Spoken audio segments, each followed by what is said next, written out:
Human beings are not shaped only by what happens to them. We are also shaped by what we repeatedly think, what we repeatedly feel, what we tolerate, and what we continue to express. Every thought carries an emotional tone. Every emotion influences the body, our posture, our breathing, our decisions, and even the way we enter a room. Long before we speak, something within us has already spoken. People may not always understand what they are sensing, but they often feel whether we carry peace, resentment, fear, sincerity, desperation, confidence, or inner conflict. This is one way of understanding the metaphysical principle of sympathetic resonance. In physics, resonance occurs when one vibrating system responds to another system with a compatible frequency. Metaphysically, sympathetic resonance describes the way our inner state connects with people, environments, and experiences that reflect, reinforce, or respond to it. This does not mean that every misfortune is caused by negative thinking. It does not mean that we control every event that enters our lives. It means that the energy we repeatedly embody affects what we notice, what we tolerate, how we behave, whom we approach, what we accept, and what kinds of situations continue to form around us. We do not attract through desire alone. We attract through identity, expectation, behavior, and emotional familiarity. A person may consciously say, "I want peace," yet unconsciously remain addicted to conflict. Another person may say, "I want love," yet repeatedly choose relationships that reproduce abandonment, instability, rejection, or emotional deprivation. The conscious mind asks for one thing, but the nervous system searches for what feels familiar. And familiarity is not always safety.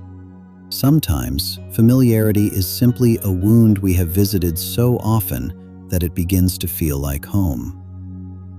Many of our behavioral patterns were formed before we had the language to question them. We learned from our families, from our communities, from culture, from religion, from society, and from the conditions in which we were raised. We watched how adults handled anger, affection, money, authority, intimacy, disappointment, failure, and fear. Without anyone formally teaching us, we absorbed these patterns. We learned what emotions were acceptable. We learned which feelings had to be hidden. We learned when to remain silent, when to fight, when to perform, and when to pretend that nothing was wrong. Some of these tendencies may also be influenced by inherited temperament, biological sensitivity, and the effects of ancestral environments. This does not necessarily mean that detailed memories are stored inside our DNA, but our bodies may inherit certain predispositions, certain sensitivities, and certain ways of responding to threat, stress, uncertainty, or danger. Our ancestors may not have passed down their memories as complete stories, but they may have passed down bodies prepared for the worlds they survived. A response that once protected a family, a community, or an entire lineage can become destructive in a different environment. Hypervigilance may once have helped someone detect danger, but in a safer world, it may prevent rest, trust, and intimacy. Emotional silence may once have protected someone from punishment, but later, that same silence may make love and honest communication almost impossible. Aggression may once have created a sense of power, but over time, it may destroy relationships, opportunities, health, and peace of mind. These patterns can become forms of long-term self-sabotage, yet we continue to embrace them because they have become habits. They stimulate us, they make us feel active, powerful, needed, or temporarily alive.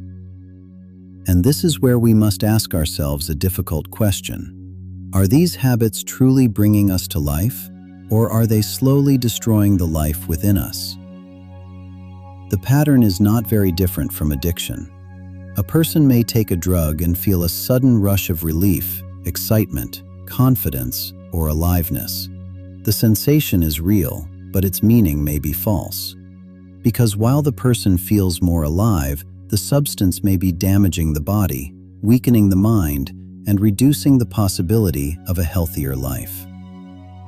The same thing can happen emotionally. Conflict can feel like passion. Anxiety can feel like productivity. Control can feel like strength. Jealousy can feel like love, and chaos can feel like excitement. But intensity is not vitality. Not everything that excites us nourishes us. The body eventually becomes involved in everything the mind repeatedly practices.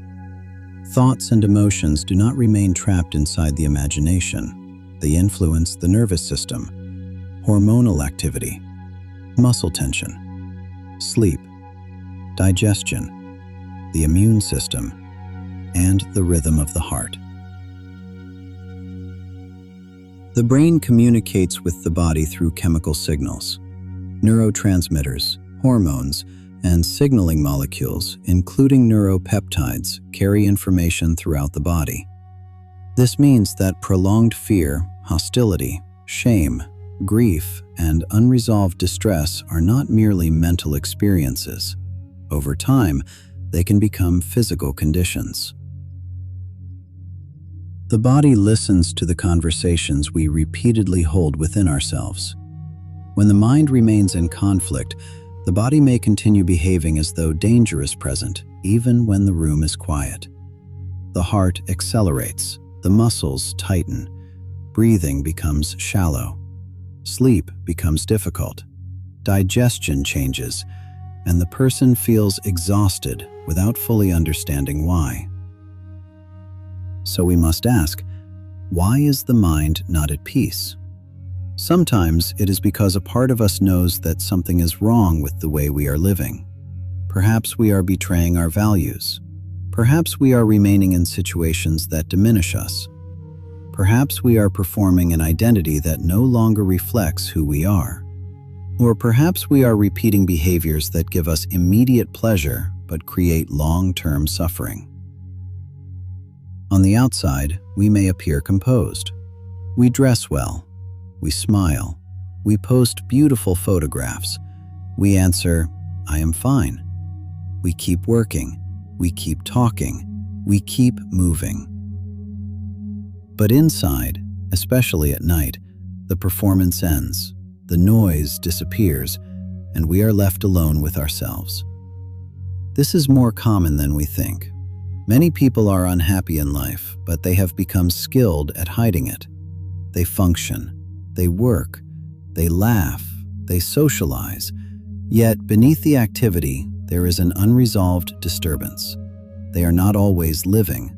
Sometimes they are simply maintaining the appearance of a life. The difference between people is not that some experience stress and others do not. Everyone encounters loss, disappointment, rejection, uncertainty, failure, and situations beyond personal control. The difference often lies in how stress is processed. Some people understand that pain must be felt before it can be integrated. They do not confuse acceptance with defeat. They acknowledge what has happened. They allow themselves to grieve, to speak, to rest, to feel anger, to feel sadness, to seek understanding. They let the experience move through them instead of forcing it into a hidden corner of the mind. Sometimes life breaks them, but after being broken, they begin rebuilding. They heal, they learn, and eventually they move toward the next mental adventure. Their resilience does not come from avoiding pain. It comes from allowing pain to complete its emotional movement. Others resist every uncomfortable feeling. They suppress anger. They deny sadness. They avoid difficult conversations. They cover distress with work, noise, entertainment, substances, relationships, or constant distraction. But unresolved stress does not disappear simply because it is ignored. It remains active beneath the surface. Each new pressure attaches itself to what was never processed before. the stress begins to accumulate. The mind becomes crowded, the body becomes tired, and the person is no longer responding only to what is happening now. They are reacting to years of unfinished emotional experiences. A minor disagreement carries the weight of every previous rejection. A small disappointment awakens every earlier failure. A simple criticism touches an old wound, and suddenly, the present becomes crowded with the ghosts of the past. People who manage stress effectively are not untouched by it. They may become tired, overwhelmed, confused, or emotionally wounded. But the stress does not remain permanently trapped within them. They distinguish between what they can control and what lies beyond their control. When a situation can be changed, they act. When it cannot be changed, they adjust their relationship to it. They do not spend unlimited energy fighting realities that cannot be negotiated. They direct their strength toward their choices, their interpretations, their boundaries, their habits, and their responses. This allows them to preserve their inner resources for the pressures that truly require them. Controlling our energy does not mean controlling every emotion. It does not mean pretending to be positive when we are hurting. And it does not mean denying anger, sadness, fear, or disappointment. Controlling our energy means becoming conscious of what we repeatedly feed, because energy follows attention. Whatever we continually rehearse becomes stronger within us. Thoughts become emotional patterns. Emotional patterns influence behavior. Behavior becomes habit. Habit gradually forms character, and character begins to shape the direction of a life. This is why changing our external circumstances is not always enough. We may leave one relationship, one workplace, one city, or one difficult situation, only to recreate the same emotional pattern somewhere else.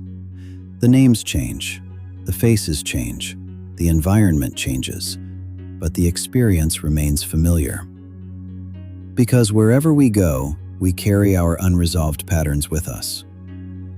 To change what we attract, we must first examine what we emit. Are we asking for peace while secretly feeding conflict? Are we seeking healthy relationships while continuing to reward disrespect? Are we asking for abundance while making every decision from fear and scarcity? Are we praying for clarity while refusing to confront the truth? We cannot continually embody confusion and expect to sustain peace. We cannot repeatedly abandon ourselves and expect others to recognize our value. We cannot remain loyal to destructive habits while asking life to produce a different outcome. Desire alone is not transformation. Transformation requires participation. It requires the courage to examine ourselves without performance, without excuses, and without blaming every consequence on the outside world. We must become internally compatible with the life we claim to desire. This begins with observation. We must recognize which behaviors came from culture, which came from family conditioning, which developed through fear, which arose from personal wounds, and which no longer serve the person we are becoming. We must question the habits that make us feel intensely alive while slowly stealing our vitality.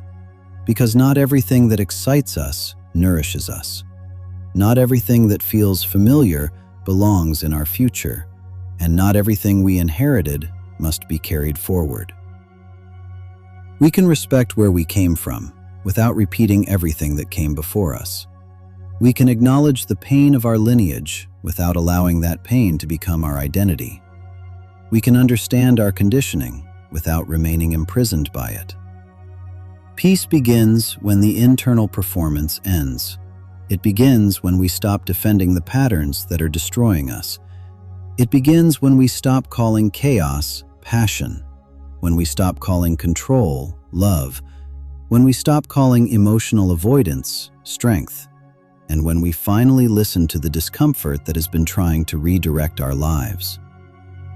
Sometimes, inner unrest is not our enemy. Sometimes, it is a message. It is the mind saying, "This is not who you are. This is not where you belong. This is not how you want to continue living." Our energy begins to change when our relationship with ourselves changes. When thought, emotion, behavior, and values begin moving in the same direction, inner conflict decreases. The nervous system begins to experience greater safety. Decisions become clearer, boundaries become stronger, and the need to perform for the world begins to fade.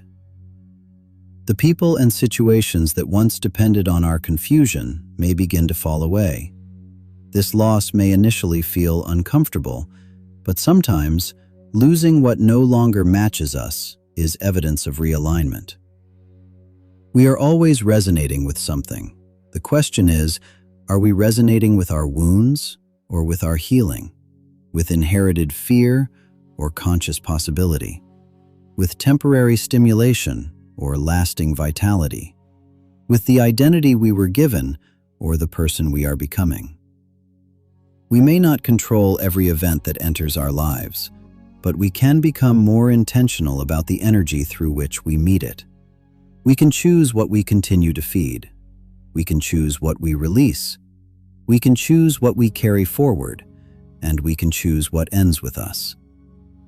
Because eventually, the energy we repeatedly embody becomes the life we are most prepared to recognize, to receive, and to sustain. So protect your energy, not by hiding from life, but by becoming conscious of the life you are creating within yourself. Your healing changes your resonance. Your resonance changes your choices. Your choices change your direction, and your direction changes your life. And to you listening, may you find the courage to release what no longer serves you, the wisdom to protect your peace, and the strength to become the energy of the life you truly desire. Peace be unto you.